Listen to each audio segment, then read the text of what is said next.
Thank you so much.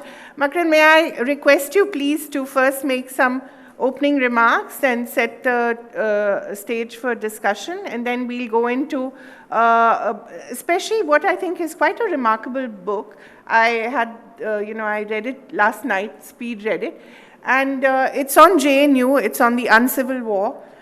It's quite remarkable because I think it's like a manifesto for how a higher education institution should be run and what really can go wrong sometimes as well with the best intentions. And what do we do? How do we really use the potential of young people and not destroy it by your 5 Bs, which you will, of course, talk about. Thank you very much. Would you like to come to the podium? Or? Okay. Thank you so much, Kaveree. It's wonderful to be here. Thank you, Mr. Prabhu Chawla, the Indian Express Group, as well as the sponsors, and thanks to the young friends at the back who've been listening so patiently. It's great to be here. Congratulations on the 10th anniversary of this important summit. Last year I was able to join virtually, and it's good to be back. So just a few preliminary remarks, as you suggested. Now, I had a graphic here of the Indian students who are abroad. I don't know where it is, but I wanted to start with that. Okay, great. I wanted to start with that because everybody's been talking about our students in Ukraine. So just look at this. Now, if you look at the graphic, it was a question asked in Parliament to the Minister of State for External Affairs, Mr. P. Muralidharan. Can you please, yeah, there you go. So it's 1,133,000 students of ours are abroad. And you'll see the usual places, Canada, US. In fact, at one time, the US alone had 500,000 Indian students. Obviously, it's come back because of COVID. But if you again look at the graphic, I find it really fascinating. So there is Canada. Can you just hold the graphic there, please? Just for 2 minutes, if you don't mind. So that he can explain it. Please. So if you just look at it, there's about 250. There it is. Just hold it, please. Yeah, 215,000 students in Canada, then the US, 211,000, and UK has about 44,000 students, if I remember right, and so on. Now, there are just two things I wanted to stress there. The first thing which we have to keep in mind is that if you take an average cost of $20,000 per student and you multiply it by 1.133 million, you have a staggering figure of 170,000 crores, something like that. You just do your math. Okay, 170,000 crores. Now that's enough to fund, or 150,000 crores. So in other words, 1.5 lakh thousand crores. In other words, it's enough to fund 3,000 universities of 500 crores each. Manish ji was talking about a medical college being worth 200 crores. But even if your annual budget is 500 crores, you can fund 3,000 universities. I was the director of Indian Institute of Advanced Study. Our budget was 30 crores. You could do 5,000 institutes of advanced studies. So what we are doing is we are exporting people, right? And why are we exporting people? That's the question to ask. And let's also add the amount of money the central government spends, which is about 80,000 crores. And if you add all the states together, you know, UP alone spends more than 100,000 crores on education. You add, the figures are staggering, but our output is nowhere commensurate with the amount of money we've put into education. And we don't have a single university in the top 100. We have not produced a single Nobel laureate after independence, except Mother Teresa, who's a Nobel Peace Prize winner, not in science, not in arts, not in any other discipline. Our economics Nobel laureate works from MIT, Abhijit Banerjee. But he's from JNU. He's from JNU. We're very proud of him, you know. But I'm saying we export human beings. We export manpower and woman power and mind power. So what we've got in India is a system where, you know, what if I may be blunt, and I don't want to offend anybody, we have a competence deficit coupled with a competence phobia. And to end my preliminary remarks, I know we're going to talk about the culture wars in India. I want to quote a statement from, Sri Aurobindo, whose 150th anniversary we are celebrating now. And this is a letter he writes to his younger brother, Barindra, who has been released from jail after the general amnesty.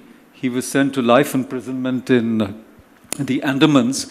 And he writes this long letter, I think it's sometime in April 1920. So it's more than 100 years ago, about 2 years ago. And he says, the main cause of India's weakness is not subjection, nor poverty, nor a lack of spirituality or religion, but a diminution of the power of thought, the spread of ignorance and the birthplace of knowledge. Everywhere I see an inability or unwillingness to think, incapacity of thought or thought phobia. So we have thought phobia, we have competence phobia, and I'm afraid we also have truth phobia. So these are my preliminary remarks. And we also have the 5 Bs, which you talked about: brainwashing, bullying, browbeating, boycotting, and finally, bullshit. Sorry. So if you want Sorry for that. But I think that's, when Makarand talks about that, he talks about the kind of cultural and academic environment that he saw and he was very much part of, an unwilling part of, at JNU. And he describes this in great detail in his new book, which I recommend very highly to all of you. It's out, I think, soon. Tomorrow, great. From Rupa. They couldn't make it. Yeah, it's such a today. pity. But really talk about that whole idea of taking these young people who come from absolutely diverse backgrounds and some so deprived as well. The fact is that JNU is a marvelous institution in terms of the kind of access and opportunities it has also given to people who would have not had that kind of life before, an academic, cultural life. But what happens when these young minds come to this institution and the role that teachers play there? I think that's really quite significant. So absolutely. So what we've done is we have created an ecosystem where ideology trumps both intelligence and scholastic competence. So it's all about which side you're on, and you've over-politicized education, especially in the humanities and social studies. The sciences are luckily a little better. They're a little exempt from this malaise or this disease. So you over-politicize and under-intellectualize education. And I want to say that I'm very optimistic about India, so don't misunderstand me. I mean, we are exploding, as far as the education field goes. I mean, look at the statistics. We have 1,000 universities, 40,000 colleges, and our total enrollment in the education sector is over 250 million. That's more than the entire population of Brazil. And in higher education, that is college and upwards, we have 35 million people. That's the population of Canada. But really, the problem is the quality of education, what we are delivering, Many of our graduates, they are not fit for any job. And even in sciences and engineering, you look at the top hirers, whether it's TCS or Infosys, the degree is just that prerequisite. Then they have their own training. So there's something wrong somewhere. And I feel, and I dare say this, that I was going back to this Ukraine business, everyone's talking about it, because we are not able to give enough seats to people who want to study. We are pushing them out of the country. And there's a simple reason for it. Every seat is attached to a quota. And when are we going to get... This is the only country in the world, my friends, where there's a quota for everything. There is no quota-free seat in education in India as of today. And there is something dreadfully wrong with this. We have tied ourselves up. Yesterday, the president said we must compete. How can we compete, when we are shackled by this system? So the only way to do it, I'm all for affirmative action. If everything is equal, prefer the underserved, prefer the person who has been discriminated against. But you cannot, have 10 different so-called merit lists or 5 different merit lists and constantly run everything through quotas. We can never become Vishwaguru. I can tell you that if we continue this system. So when it comes to JNU, what do we see? What we see is an entire campus which was used, my book documents it, as a platform against the Narendra Modi government, okay? And they tried to create a India-wide youth movement like the Navnirman Samiti in Gujarat, which brought a government down, JP's Bihar movement. Of course, they failed, but I don't believe that educational institutions should become political platforms. I think educational institutions are for imparting knowledge and training people. And I think we have, as we heard earlier in the morning, a very exciting opportunity to go to Web 3.0 and digitize our education and really deliver high-quality education to everybody. We can do that. But we need to, and I've proposed in my book that you can have student government, like IITs do, but not student politics. Yeah, but you're also not of the persuasion of extremes. You talk about the mid path. And I think that's also significant because the failure of the left is also in a way mirrored in the right. You propose a new kind of nationalism, both politically and culturally. Now, this is something that when you talk about the Narendra Modi government, perhaps they also don't quite buy into this middle path. Would you like to talk a little about what is the kind of nationalism, what is the kind of academic and cultural environment that should be there, which isn't necessarily followed by both the left and the right? Exactly. See, I don't think that left intolerance should be substituted by right intolerance. It's a no-win, zero-sum game if we play it that way. But, obviously we need an education system which is, true to our civilizational genius. It's not teaching us to despise ourselves and see ourselves as repositories of superstition and ignorance and backwardness. Having said that, if you talk to me about nationalism, I have a very simple formula for young people. Our nationalism shouldn't be very thick-skinned like some of our neighbors, where no matter, what the world says or, we don't care about anybody, we just suppress whoever we like, we become autocratic. I think in India we suffer from China envy. We shouldn't. We can't be like them. We can't be centralized. We can't have one language everywhere, We don't want to be We don't want to be like that, correct. So I call that thick-skinned nationalism, that the government or the authorities will do what they want regardless of what anybody says or thinks. So you steamroller everybody, so it's only the iron fist. Nor do I think we should have a very thin-skinned nationalism, so that anytime anybody criticizes anybody, say the government, they'll say, oh, you're anti-national. Yeah. No, why can't I criticize my government? Why can't I elected them? And that famous phrase of Tukre Tukre gang.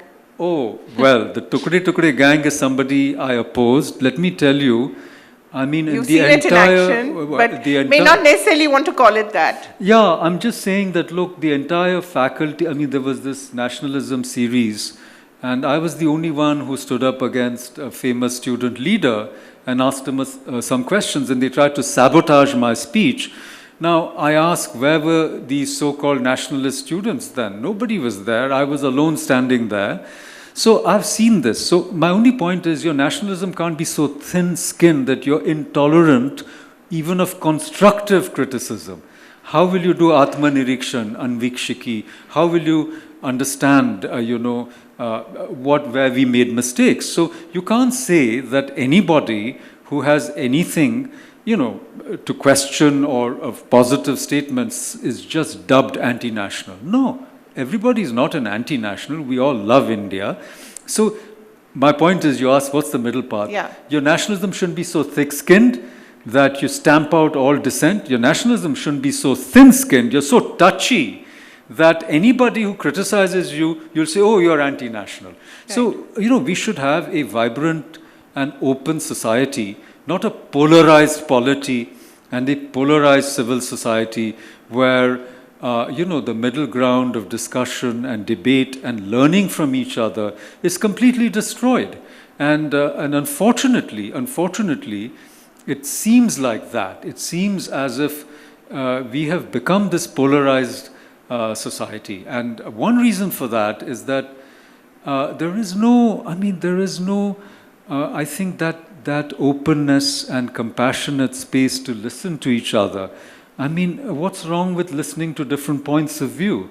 In fact, you talk about the restoration of civil disagreement and dialogue, and not bitter opposition nor irreconcilable conflict. And I loved your other definition of nationalism, which is non-aggressive autonomy in politics and non-exclusionism in culture. Exactly. Very well put. I tell people, like, okay, the liberals, the so-called liberals today are the most illiberal, because, they think that anybody who doesn't agree with them is intolerant.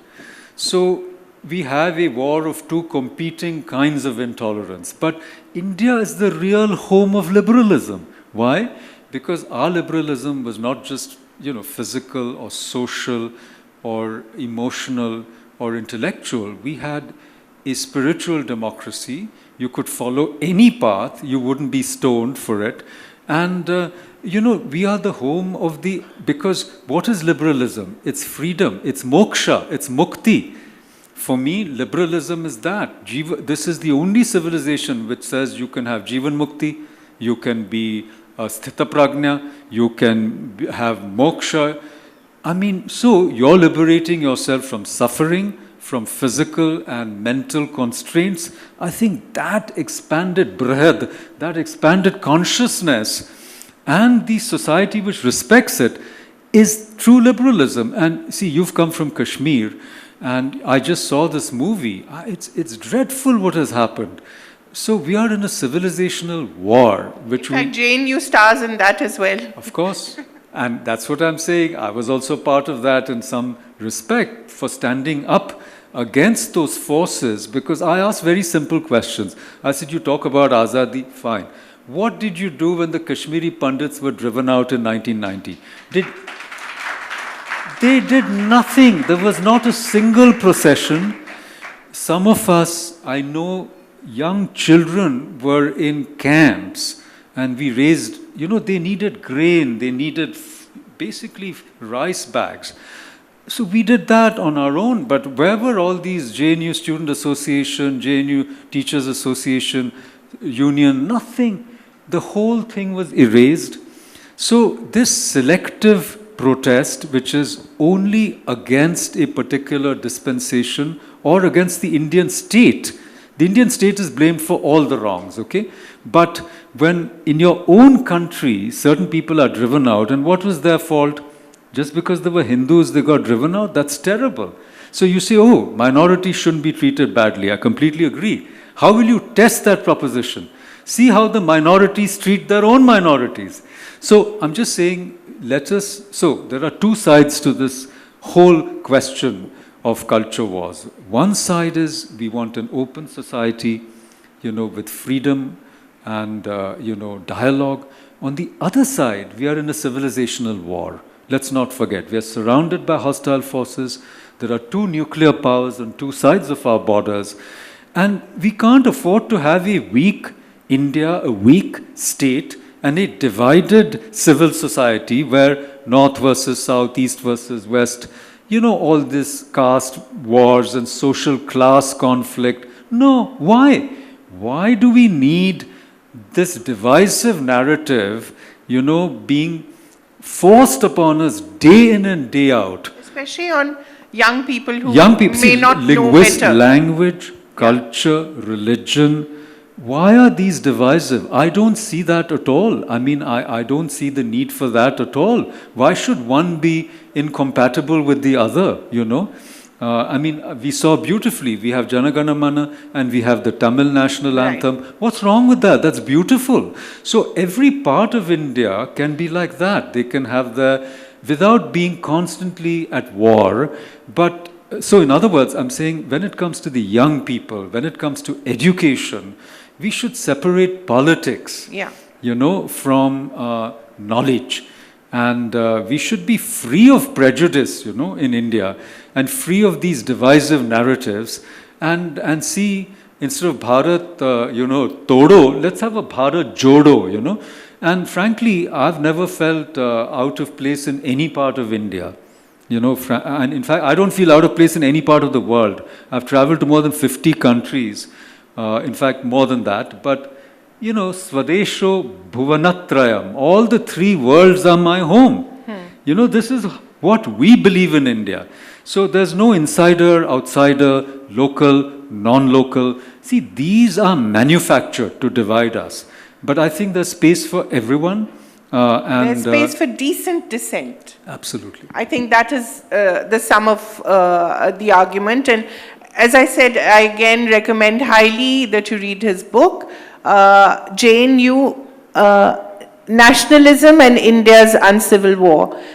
And of course, listen if you want to again to our discussion. Thank you very much, Makarand, for being so patient and always being so eloquent. Thank you, Kaveree. It was a pleasure. Thank you.